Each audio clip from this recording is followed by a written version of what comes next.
ચકલી બચાવો અભિયાન. ગામના ચોરે ચી ચી કરતી ચકલી, મીઠા મધુરા ગીત ગાતી ચકલી, હરાભરા વૃક્ષો પર ફૂદકતી ચકલી, હર પલ યાદોમાં રહેતી ચકલી.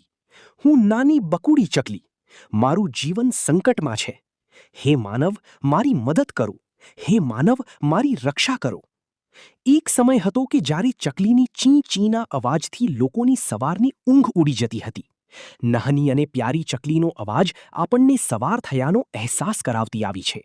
પરંતુ આજે આપણે ચકલીઓના આશિયાનાને ઉજાડી દીધા છે. અથવા એમ કહીએ કે માનવજાતને ચકલીની કોઈ ફિક્ર જ નથી રહી.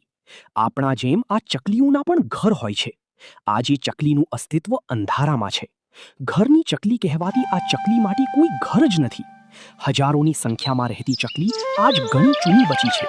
પરંતુ લુપ્ત થતી ચકલીઓને બચાવવા environment care and development charitable trust દ્વારા એક નવી પહેલ કરવામાં આવી છે, જેમાં આપણે ચકલી માટે ઘરની વ્યવસ્થા કરીએ. આપણા ઘરની અગાસીમાં, કાર પાર્કિંગની જગ્યાએ અથવા પતરાના શેડ નીચે આપણા ઘરમાં ખાલી ચંપલના બોક્સ અથવા પૂંઠાના બોક્સને સેલોટીપ લપેટીને તારથી બાંધી દેવું, જ્યાં કાગડા, સાપ, બિલાડી જેવા પરભક્ષીથી ચકલી અને તેના બચ્ચાનું રક્ષણ કરી શકે.